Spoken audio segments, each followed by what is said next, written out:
Polytechnic third semester workshop technology most important question लेकर आए हैं, जो यह आपके लिए बहुत ही यूजफुल होने वाला है। तो इसको लास्ट तक देखिएगा। 14-15 क्वेश्चन है।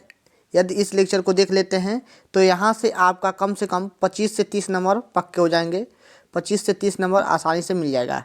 ठीक है, तो एक वीडियो और पड़ा है, उसको वीडियो में जाकर अच्छे से देख लीजिएगा। मात्र 2 वीडियो रहेगा और लगभग 20 क्वेश्चन बता रहे हैं। इस 20 क्वेश्चन में लगभग मान के चलो कि 15 क्वेश्चन ऐसे होंगे जो आपको देखने को मिलेंगे पेपर में। ठीक है, तो चलिए वीडियो को शुरू करते हैं। आपका पहला क्वेश्चन क्या है कि ऑक्सीजन तथा एसिटिलीन सिलेंडर को समझाइए या इसके बीच में अंतर मतलब हमको बताना है। 5 नंबर में यह पूछेगा। अगला क्वेश्चन क्या है?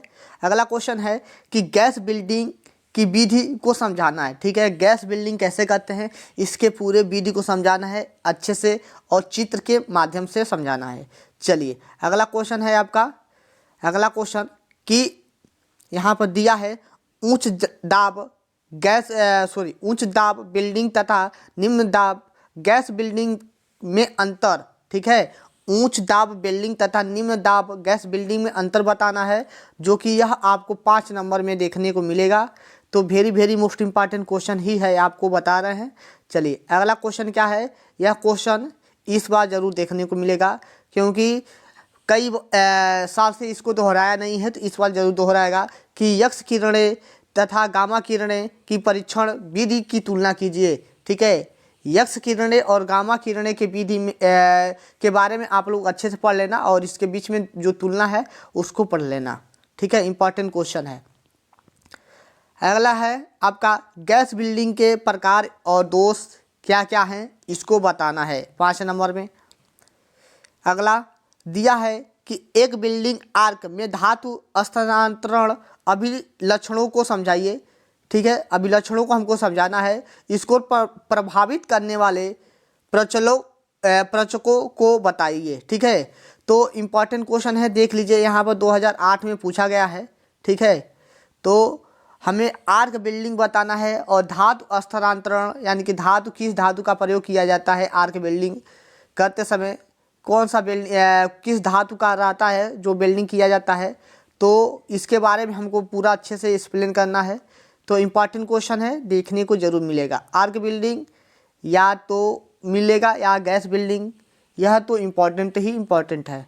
चलिए अगला क्वेश्चन है कि विभिन्न प्रकार के बिल्डिंग प्रक्रम को प्रयुक्त होने वाली विभिन्न इलेक्ट्रोड कौन से हैं। ठीक है, यहाँ पर देख सकते हैं 9, 10, 11 हमेशा यह पूछा है, तो इस बार भी पूछेगा। विभिन्न प्रकार के बिल्डिंग प्रक्रम, ठीक है, विभिन्न प्रकार के बिल्डिंग प्रक्रम को बताना है। ठीक है, तो आप लोग जरूर बताइएगा। चलिए अगले क्वेश्चन पर चलते हैं। आप लोग इसका स्क्रीनशॉट ले लो। विभिन्न प्रक्रम आप लोग ऐसे ही चार्ट बना लेना तो सही हो जाएगा। चलिए अगले क्वेश्चन की तरफ चलते हैं। अगला क्वेश्चन क्या है कि धातुओं को जोड़ने की विभिन्न विधियों को बताइए। यानी कि धातुओं को किस रूप में जोड़ा जा सकता है, कौन कौन से धातु किस किस प्रकार से जोड़ा जा सकता है, इसके ही बारे में हमें इसको बताना है। अगला क्वेश्चन है कि इलेक्ट्रिकल आर्क बिल्डिंग की विधि का चित्र वर्णन करना है। यानी कि आर्क बिल्डिंग बनाना है, electrical arc building. Important question यहाँ पर 2015 में यह पूछा गया है और स्क्रीनशॉट ले लो।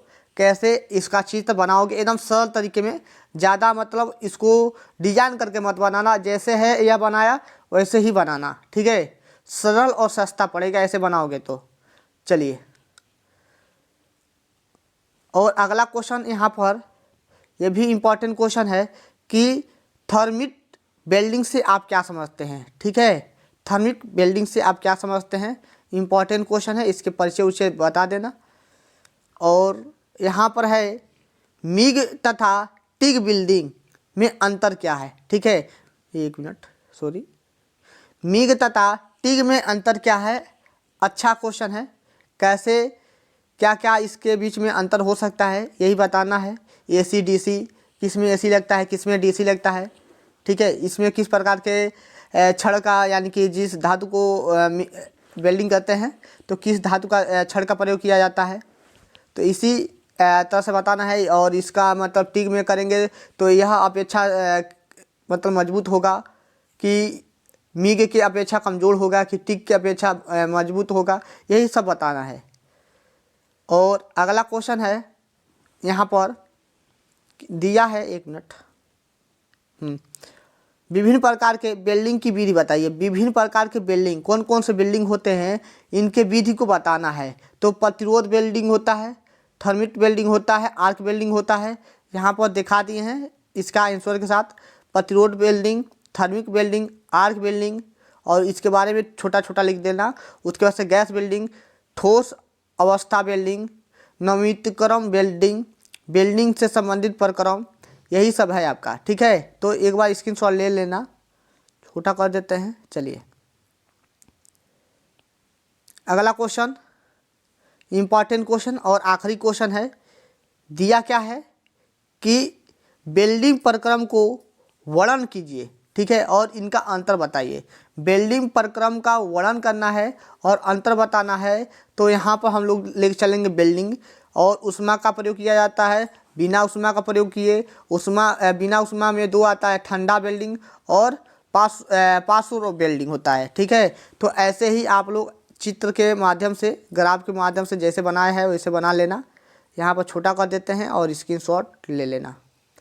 तो आज का वीडियो कैसा लगा? यदि आप इसका PDF चाहते हो तो आप मेरे नंबर पे मैसेज करना, 98 38 60 55 92। इस नंबर पे मैसेज करोगे तो हम इसका PDF दे देंगे, और भी मोस्ट इम्पॉर्टेंट क्वेश्चन है उसको भी हम सेंड कर देंगे।